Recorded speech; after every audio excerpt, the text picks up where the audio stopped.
हो दिली.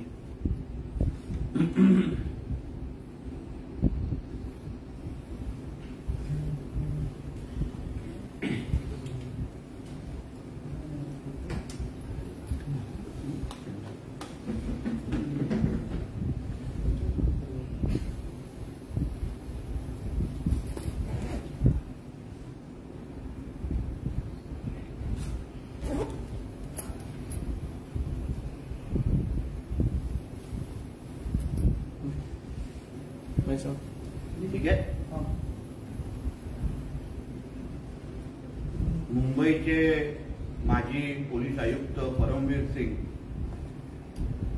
यांनी काल एका वृत्तवाहिनीला इंटरव्ह्यू देत असताना महाविकास आघाडीच्या सरकारच्या कालावधीमध्ये वसुली कशी व्हायची ह्याचं पॅटर्नच त्यांनी आणि त्याची सत्यता सांगितली. आता परमवीर सिंग हा एक आरोपी आहे. परमवीर सिंग हा खोटं बोलतो. सचिन वाजे हा घोटाळा आहे हे सांगणारे संजय राजाराम राऊत, अनिल देशमुखजी सारखी लोक ह्यांना हे परमवीर सिंग आणि सचिन वाजे किती लाडके होते हे महाविकास आघाडीच्या काळात पूर्ण महाराष्ट्र आणि देशाने पाहिलं होतं. म्हणजे परमवीर सिंगाचं आडनाव परमवीर सिंग होतं की परमवीर ठाकरे होतं हे एवढंच राहिलेलं. उद्धव ठाकरेंच्या बोलण्यावरून त्यांच्या भारतीय जनता पक्षाच्या विरोधकांना अटक करायचं, खोट्या केसेस टाकायच्या, पत्रकारांना अटक करायचं, हे सगळा कार्यक्रम उद्धव ठाकरेंनी ह्या परमवीर सिंगांच्याच माध्यमातून सुरू ठेवलेला. म्हणजे मातोश्रीमध्ये एक खोली द्यायची, रूम राहण्यासाठी द्यायचं ह्यांच्याकडे राहिलेलं, बाकी सगळा कार्यक्रम झालेला. सुशांत सिंग राजपूतच्या संदर्भात पण त्यांनी स्पष्ट केलं की त्या केस संदर्भात फिल्म इंडस्ट्रीच्या लोकांकडून वसुली करायची, दबाव टाकायचा, असे आदेश हे सिल्वर ओककडून आणि मातोश्रीवरून होते. आता हे सगळ्याची सत्यता सांगितल्यानंतर मी उद्धव ठाकरे असतील, अनिल देशमुख जे असतील, हा संजय राजाराम राऊत असेल, त्यांना सांगतो की तुम्ही खरंच मर्द असाल, तुमच्या बुडाखाली खरंच हिंमत असेल तर परमवीर सिंगच्या बरोबर नार्को टेस्ट घेऊन दाखवा. कारण का त्यांनी तयारी दाखवली की पहिली नार्को टेस्ट माझी करा आणि मग ह्या सगळ्यांची करा. मग तुम्ही अगर एकदम दुधासारखे अगर सफेद असाल, तुमच्या अंगावर कुठलाही आरोप नसेल तर तुम्ही सांगा आम्ही पण नार्को टेस्टसाठी तयार आहोत. नाही तर चोरांसारखं हा आरोपी, मला उत्तर द्यायचं नाही, हे सगळे बालिश आणि बायल्यासारखे उत्तर हे संजय राजाराम राऊतनी देऊ नये. तुझा बुरखा फाडण्याचं, तुझा आणि तुझ्या मालकाचा बुरखा फाडण्याचं काम हे परमवीर सिंग आणि सचिन वाजे आता करतायत. आणि मी तो बोलतो ही फक्त सुरुवातच असेल, हे फक्त 10% असेल. 90% जेव्हा बाहेर येईल तेव्हा मी तुम्हाला सांगतो महाराष्ट्राची जनता ह्यांना चपला मारेल. मी परत सांगतो परमवीर सिंगने अजून अगर खोलात जाऊन बोलण्याची हिंमत दाखवली तर मला पोलिसांकडे स्टेटमेंट देण्यासाठी पण गरज लागणार नाही दिशा सालियनच्या केसमध्ये. कारण का परमवीर सिंग ह्या दिशा सालियन आणि सुशांत सिंगच्या केसच्या काळात हे पोलीस आयुक्त होते. त्यांना चांगलं माहिती आहे परमवीर सिंगना की 13 जून रात्री जे सुशांत सिंग राजपूतच्या घरी जे काही घडलं त्याच्या बिल्डिंगचे सीसीटीव्ही फुटेज कुठल्या महाविकास आघाडीच्या नेत्याकडे आहेत. उद्धव ठाकरेला ब्लॅकमेल करण्यासाठी मला एका पोलीस खात्यातल्याच अधिकाऱ्यांनी सांगितलंय की सुशांत सिंग राजपूतचं जे काही त्या खून प्रकरणाचं जे सीसीटीव्ही फुटेज आहे ते एका महाविकास आघाडीच्या बड्या नेत्याच्याकडे आहे आणि उद्धव ठाकरेला आता जागा वाटपाच्या काळात आणि मुख्यमंत्री जी त्याची इच्छा आहे तिथून थांबवण्यासाठी ते सुशांत सिंग राजपूतच्या मर्डरचं सीसीटीव्ही फुटेज हे वापरलं जाणार. म्हणून याही बद्दल उद्धव ठाकरे त्याच्या कामगारांनी स्पष्ट बोललं पाहिजे. काल जे आदरणीय राजसाहेबांची गाडी बीडमध्ये एका शिवसेनेच्या उभाटावाल्यांनी थांबवली, काही सुपाऱ्या फेकल्या, त्यानंतर मनसेच्या नेत्यांनी जो काही इशारा दिला की तुमच्याही गाड्या फिरतील, तुमचेही नेते दौरे काढतील आणि त्यानंतर हातभार फाटल्यानंतर पॅन्ट पिवळी झाल्यानंतर आज संजय राजाराम राऊत आज सांगतो की ती शिवसेनेची भूमिकाच नाही, उसाली उभाटाची भूमिकाच नाही. उद्धव ठाकरेला जे ओळखतात, उद्धव ठाकरेचा इतिहासच आहे अशा पद्धतीचे झालेले आंदोलन करण्याचे आदेश देण्याचे. मनोहर जोशींना साहेबांना जे स्टेजवरून शिवाजी पार्क करून उतरवलं तो आदेश उद्धव ठाकरे आणि रश्मी ठाकरेंचाच होता. सांगावं कोणी त्यांच्या आजूबाजूच्या लोकांनी मी खोटं बोलतोय म्हणून. अशा पद्धतीचे घाणेरे आंदोलन ते आदेश हे मातुश्रीवरूनच दिले जातात आणि मग नंतर अंगाशी आल्यानंतर मी तो नव्हे हे सांगण्याचा निर्लज्जपणा त्यांचा कामगार आता पुढे येऊन करतो. तिसरी गोष्ट म्हणजे काल दिल्लीचा जो दौरा उद्धव ठाकरेचा झाला, म्हणजे माझा प्रश्न असा आहे की उद्धव ठाकरेला आता उभाटा पक्षप्रमुख बोलू नका, चाटणाऱ्यांचा पक्षप्रमुख. चाटण्यामध्ये त्यांनी पीएचडी केलेली आहे, म्हणजे काँग्रेसच्या नेत्यांची एवढी चाटलेली आहे दिल्लीला जाऊन, एवढे पाय चाटलेले आहे की जिभेचं कदाचित हाडच मोडलं असेल. आणि मला थोडा संशय वाटतो की दिवसभर फिरल्यानंतर उद्धव ठाकरे रात्री झोपायला तरी संजय राजाराम राऊतच्या घरी गेले होते का, की ते पण कुठेतरी दुसरा कार्यक्रम ठरलेला चाटण्याच्या निमित्ताने. म्हणून हिंदुहृदय सम्राट बाळासाहेब ठाकरे साहेबांचा मुलगा बाळासाहेबांनी देशातला नाही विदेशातला मोठ्यातल्या मोठ्या नेत्याला मातोश्रीपर्यंत आणून दाखवलं आणि नतमस्तक होत असताना आम्ही सगळ्यांनी पाहिलेलं आहे. आणि आज त्यांचा मुलगा, त्यांचा नातू अक्षरशः कपडे काढून काँग्रेसवाल्यांच्या पाय चाटताना आम्ही दिल्लीमध्ये पाहिलेलं आहे. म्हणजे कॅमेऱ्याच्या मागे काय काय घडलं ते अगर आम्ही तुम्हाला सांगितलं, जे आम्ही काही लोकांनी आम्हाला माहिती दिली, काँग्रेसच्या लोकांनी, काँग्रेसवाले ह्याच्यावर हसत होते का हा एवढा मोठा लाचार झालेला आहे.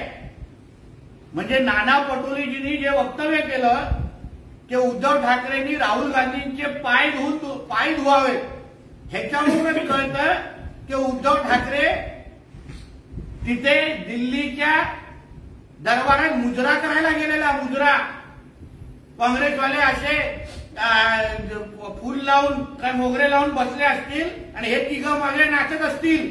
ही अवस्था ह्या उद्धव ठाकरे आणि त्याच्या मुलाची आणि त्या संजय राजाराम राऊतची दिल्लीला होती. म्हणून इथे येऊन उगाच ताटमान दाखवू नका. तुमची लायकी काय आहे ही महाराष्ट्राने तुमच्या दिल्ली दौऱ्याच्या निमित्ताने बघितलेली आहे. सर, काल बीडमध्ये राज ठाकरे यांच्यावर ज्या सुपारी फेकण्यात आल्या त्या संदर्भात संजय राऊत असं म्हणतात की ते आंदोलन मराठा कार्यकर्त्यांचं होतं.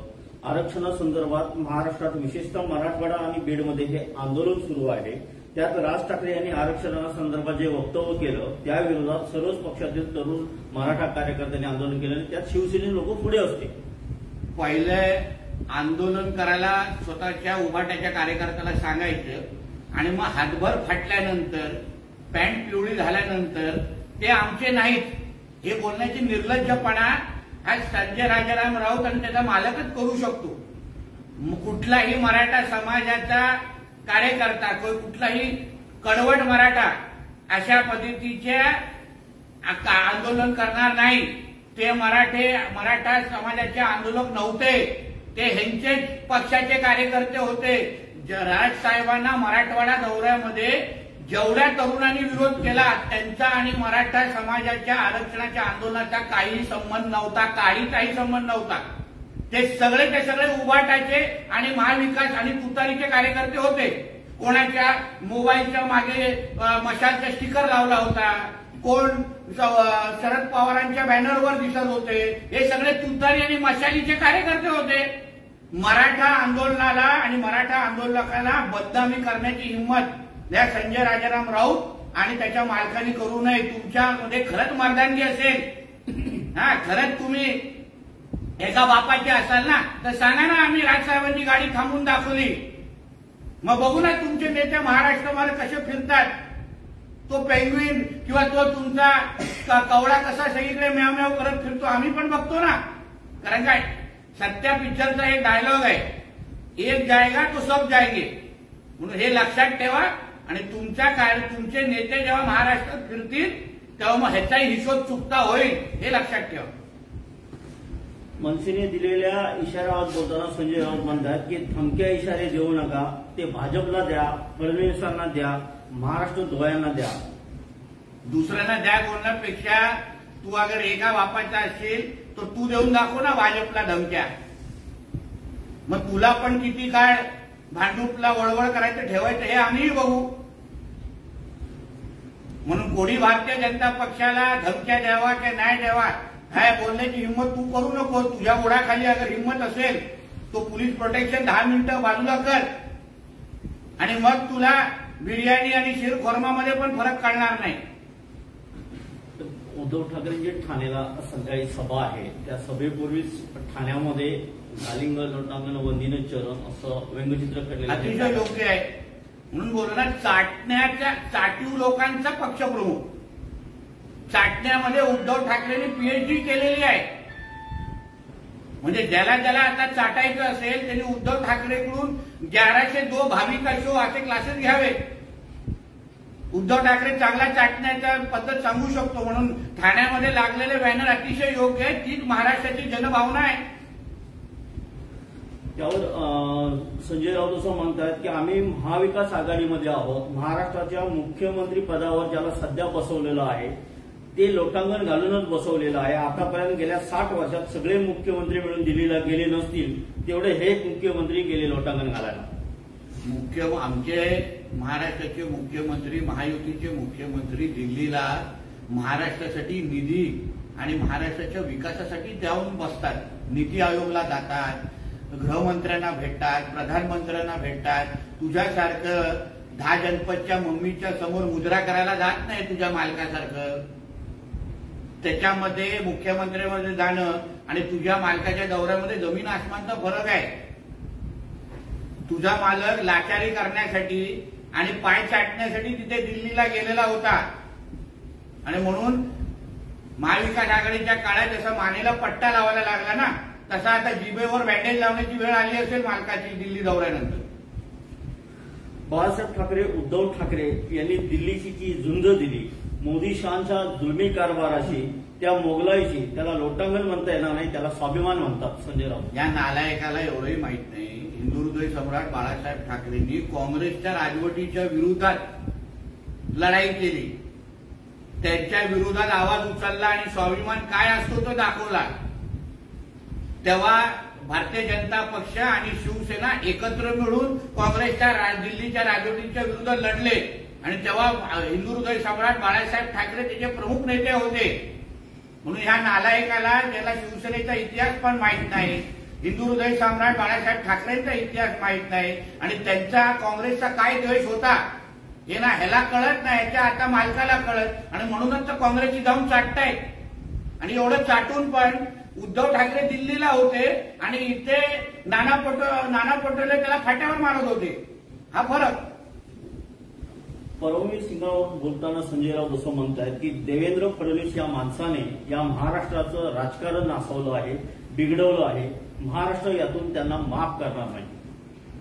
संजय राजाराम राऊत आणि उद्धव ठाकरे ही महाराष्ट्राला लागलेला हा कोरोना आहे, लक्षात घ्या. कीड आहे ही कीड. आणि ह्याच्यावर वॅक्सिन म्हणून आमचं महायुतीचं सरकार काम करत आहे. जी 2.5 वर्ष जो काय ह्या दोघांच्या आणि महाविकास आघाडीच्या नावाने जो लागलेला करोना होता महाराष्ट्राच्या राजकारणाला, ते व्हॅक्सिन म्हणून आमच्या महायुतीचं सरकार आलं म्हणून दुसऱ्यांना नावं ठेवण्यापेक्षा तू आणि तुझ्या मालक जी कीड आहे, जी घाण आहे, त्याबद्दल विचार कर आणि मग थोबाड उघड. मनीष सिसोदिया यावरून बोलताना संजय राऊत म्हणतात की 17 महिन्यानंतर त्यांचा जामीन मंजूर झाला आहे. एका व्यक्तीला छळ कपटने जेलमध्ये कशा प्रकारे टाकलं जातं, 17 महिने त्याला जामीन दिला जात नाही, त्यांचे अधिकार हेरून घेत आहेत. मी सुद्धा या वेदना सहन केल्या आहेत. त्यावरून बोलताना पुढे असं म्हणतात की भारतीय जनता पार्टी मनी लॉन्ड्रिंगची बादशाह आहे, मनी लॉन्ड्रिंगची रिझर्व्ह बँक आहे, त्यांच्याकडे एवढा पैसा मनी लॉन्ड्रिंग मधूनच येतो. मनी लॉन्ड्रिंगच्या खरं तुम्हाला तिजोरी बघायची असेल, मनी लॉन्ड्रिंग काय आहे हे समजून घ्यायचं असेल ना, तर उद्धव ठाकरेच्या कर्जतच्या फार्म हाऊसवर जावा. जो काळा पैसा असंख्य वर्ष बीएमसीला लुटून आणि 2.5 वर्ष महाराष्ट्र लुटून जो कमवला होता, तो त्याच्या कर्जतच्या फार्म हाऊसच्या जमिनीमध्ये कोरलाय असं मी ऐकलेलं आहे, ठेवलेला आहे आतमध्ये. म्हणून मनी लॉन्ड्रिंग काय असतं, मनी लॉन्ड्रिंग कसं केलं जातं, काळा पैसा कुठे ठेवला जातो हे विचारायचं असेल तर मातोश्रीवर 3ऱ्या माळ्यावर बसलेला श्री 420ला विचारा.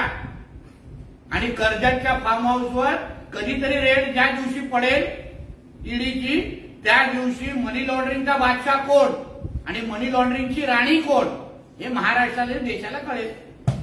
त्याबद्दल जरांगे पाटलांची कोल्हापूरमध्ये पत्रकार परिषद झाली, त्यामध्ये त्यांनी असं म्हटलंय की राणे आणि दरेकर हे फडणवीसांनी आपल्यावर टीका करण्यासाठी सोडले. राणे साहेब आणि दरेकरजी जे सत्य सांगतायत, मराठा समाजाला प्रबोधन आणि त्यांना मराठा समाजावर प्रकाश टाकण्याचं काम करतायत.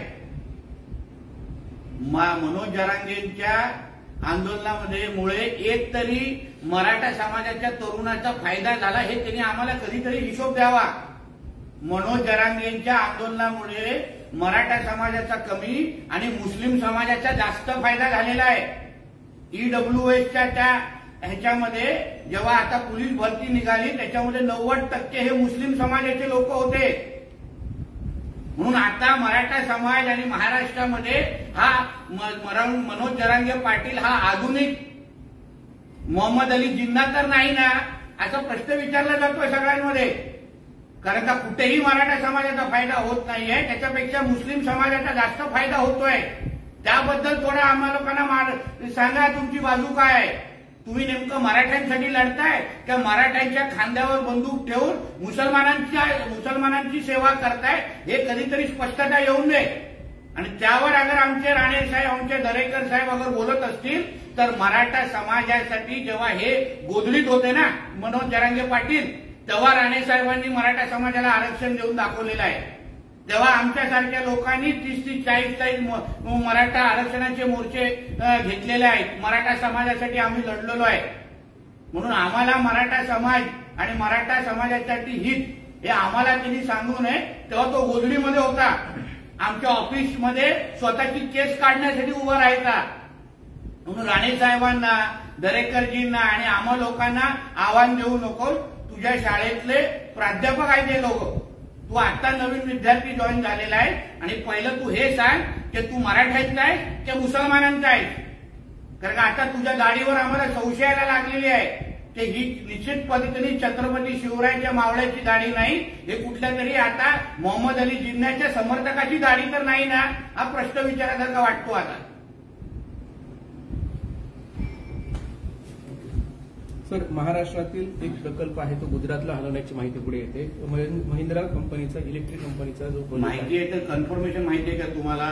कारण का गेल्याच आठवड्यात संभाजीनगरमध्ये मोठ्या प्रमाणामध्ये मोठा प्रकल्प महिंद्रा आणि याच्यातून महाराष्ट्रामध्ये येतोय. मोठ्या प्रमाणामध्ये रोजगार येतोय, नवीन प्रकल्प उभे राहत आहेत. म्हणून उगाच कुठली तरी चुकीची बातमी देऊन महाराष्ट्राचं विकासाचं वातावरण कोणी खराब करू नये. तुम्हाला हवी असेल तर तुम्हाला आणि तुमच्या चॅनलला महाराष्ट्रामध्ये येणाऱ्या प्रकल्पाची माहिती मी उद्योगमंत्र्यांकडून घेतो आणि घरपोच करतो तुम्हाला पाहिजे तर, जेणेकरून बसून पुरा दिवस बातम्या चालवत राहा. कदाचित उद्या चॅनलवरून मागे पुढे झालं तर त्या महेंद्र तरी काम करू शकाल. तुझ्यासाठी नाही रे बाबा.